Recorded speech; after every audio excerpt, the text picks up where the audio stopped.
This video is brought to you by UP, the hydrogen-powered fuel cell.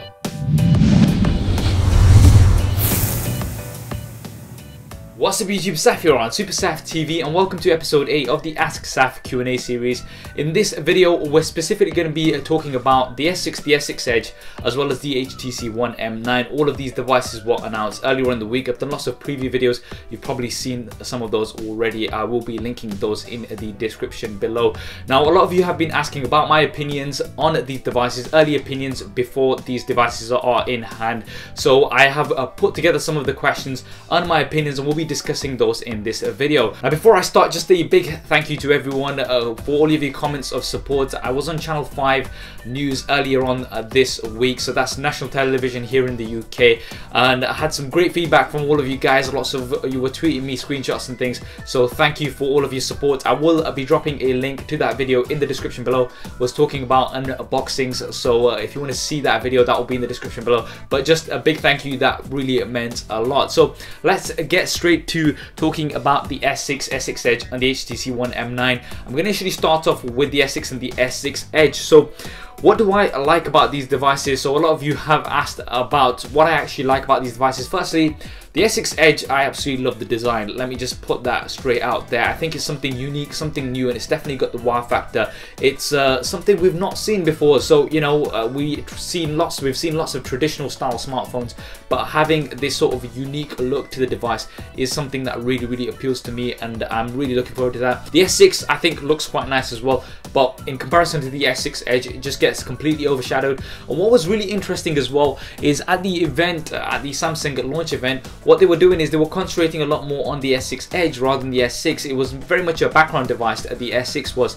Now if you look back and we rewind to last year when they had the Note 4 and the Note Edge was very much a background device. It was something new, but it was definitely not aimed at the mass market. But this time it looks like it's the other way around. Now I understand why Samsung have done this and included the S6 rather than just going just for the S6 Edge. It's because not everyone's gonna, you know, want to go onto this concept and try this out, so they'd want to be sticking to something a lot more safer. So I understand why Samsung have done this. And now other things that I like about these devices, firstly the displays. You've got some amazing PPIs on both of these here, 577 I think it was, which is absolutely insane, quad HD, and because they're Super AMOLED displays, they're going to be really sharp and vibrant as well. You can have some nice deep black, so that I'm really impressed with. You've also got much more improvements in speed, so you've got DDR4 RAM, you've also got universal flash storage 2.0, so this should really speed things up. And some of the lag that Samsung's have kind of been known for after using the device after a certain time should hopefully be removed as well. So this is something that I'm definitely looking forward to. The fingerprint scanner is also said to be improved, so now you can touch like you do with Touch ID on the iPhones rather than having to swipe. I used to hate swiping, so that's a really nice. And the cameras, I mean, we've got optical image stabilization here, so this is something that I'm definitely looking forward to. I've really loved using the Note 4 camera, which I have been using as my daily driver for some months now, and I'm really looking forward to the improvements that you've got here with the S6 and the S6 Edge. So there's a lot to like. Now what don't I like? And there's a lot of things that you guys don't like as well. I'm sure a lot of those are the obvious ones. So firstly, removable battery. This is no longer here. So Malk Power has talked about no SD card slot, no removable battery. We'll come to the SD card slot in a second, but yes, there is no removable battery. Now this, unless you're using one of these, I've got one of these here. This is something that I used to use for my S5. It's a external battery charger. So this is awesome because you can have a separate battery charging in here and you can just swap it around when needed, which is a big advantage in my opinion. Now unless you're using one of those and you are somebody who uses a spare battery, most of the Samsung users that I know actually don't have a spare battery. So unless you're one of those who does use a spare battery, then this is not much of a big deal. For me, it is definitely a downside, but not the end of the world. This will really depend on the battery life of the S6 and the S6 Edge. If the battery performance is good, which they're saying is improved because of the optimizations they've done, as well as the processor, which is less power hungry and things like that, as well as the DDR4 RAM, which is supposed to be more efficient, then we shouldn't have too much of a problem. Because right now using the Note 4, I don't have a spare battery because the Note 4 battery actually lasts me the full day on most occasions. So that shouldn't be a huge deal, but I definitely think it is a disadvantage. This is something that Samsung devices have been known to have, and the fact that it's gone is definitely a disadvantage. Now moving on to the water and dust resistance, so they've removed this as well. So this is something that Marcel has asked, is it water and dust resistant? Are the devices water and dust resistant? No, they are not water and dust resistant. So this is something that they've removed now. They had this in the S5. Now once again, a disadvantage, having a water and dust resistant smartphone is great, so you don't have to worry about getting some splashes on it, having it in the rain and things like that. You know, accidents always happen, so having that peace of mind is really good. Not having that is definitely a disadvantage once again. Now I know it's not offered in all devices, but Samsung, if you give something, if you give something to users and get them used to it and then you take it away, then that is going to pee them off, and that's just the way it is. So the fact that they've removed this now in exchange for a more premium build is another disadvantage. Now the thing is, yes, we've got an improved build, but Sony Xperia devices also have glass panels on the front and the back, and they have a metal frame.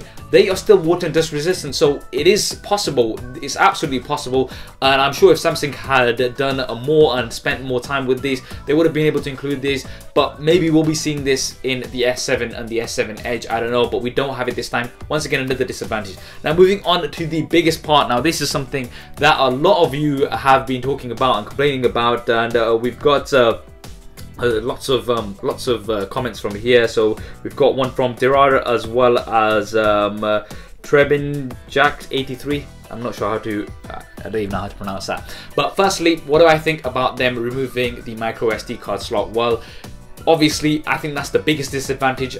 Being a Samsung user, I use lots of Samsung devices on and off. That's a big disadvantage, because that's one of the things that draws me to these devices, because I take a lot of images and it's so much easier just to pop in a memory card with images already existing on there, maybe from a previous device as well, and just carrying on using it. It's a big advantage, and them removing that is a real mistake, and it's really annoying for me as well as many other users. Now some people might be saying, hold on, lots of other devices don't offer expandable storage. Take Motorola devices for example, take iPhones for example, they have never offered expandable storage. But the thing with that is, think about it this way: if there's a vegetarian who's never had any meat in their entire life, right?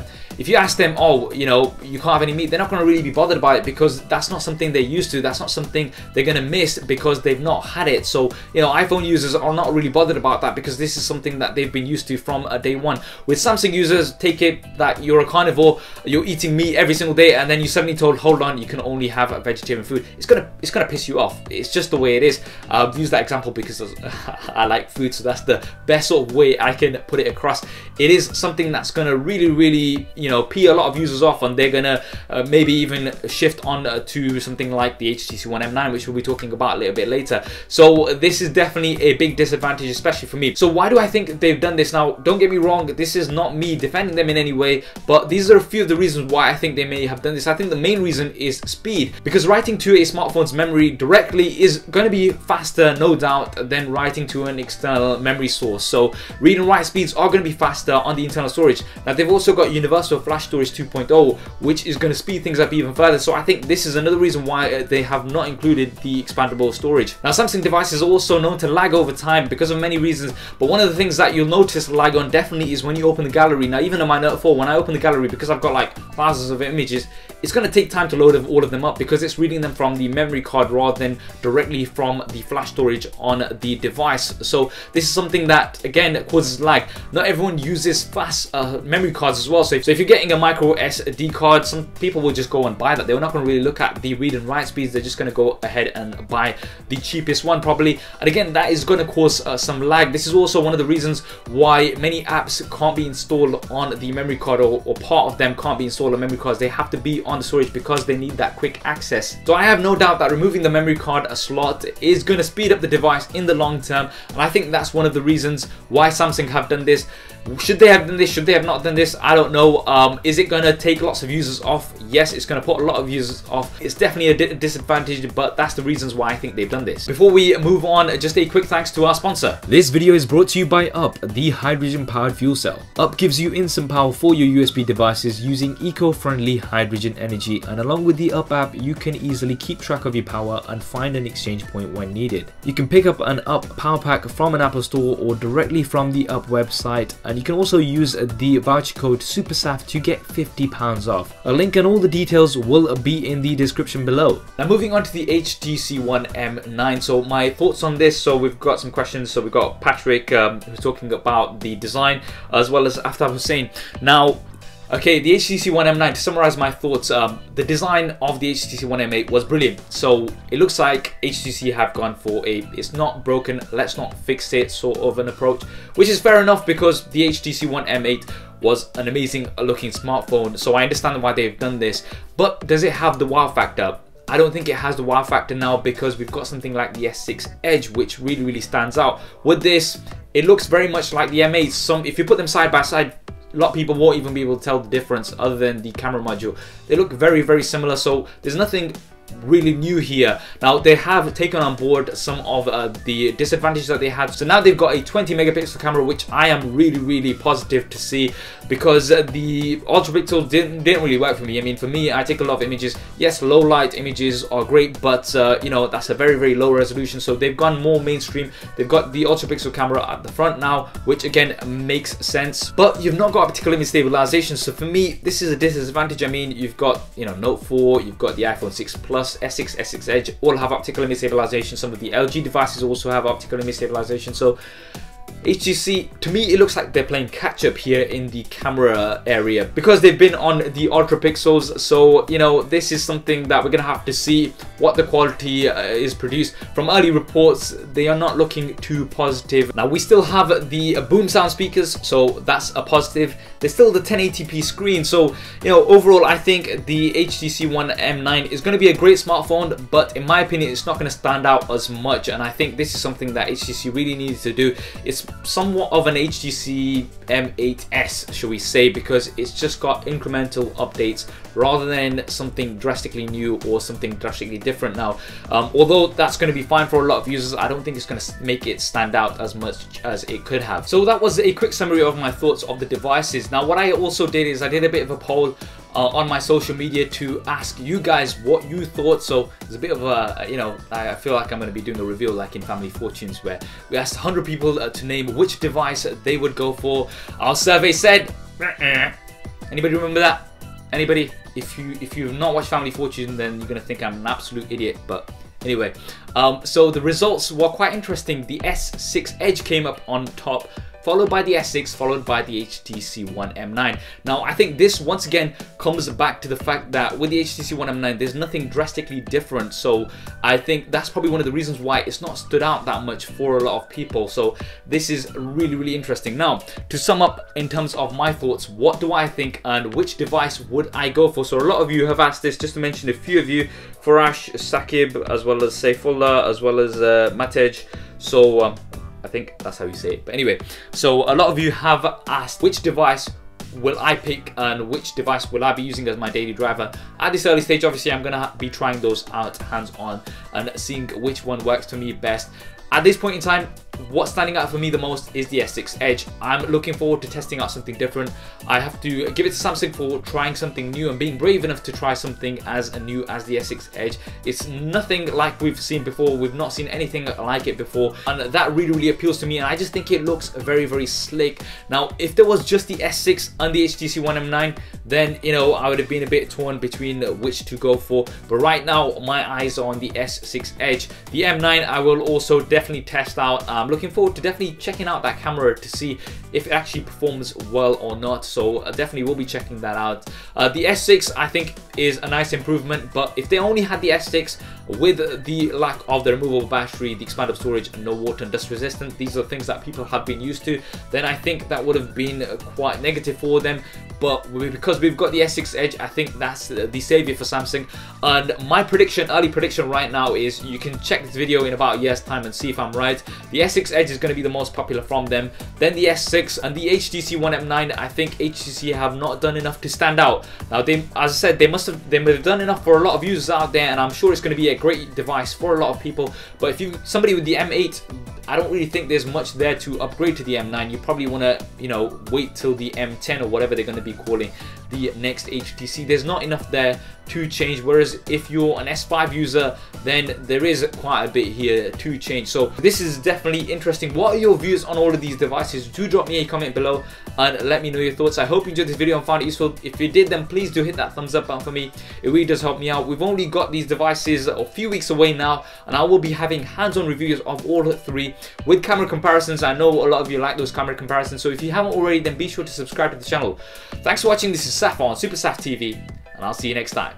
If you want to see more regular videos like this one, then be sure to hit the subscribe button, which will be below. If you're on a mobile device, it may be somewhere else. If you want to see my previous related video, then hit the link right here. If you want to stay in touch over Facebook, Twitter and Google+, then all of the addresses will be there somewhere, as well as direct links in the description below. Okay, if you're still watching, then that means you've not done one of those things, so yeah.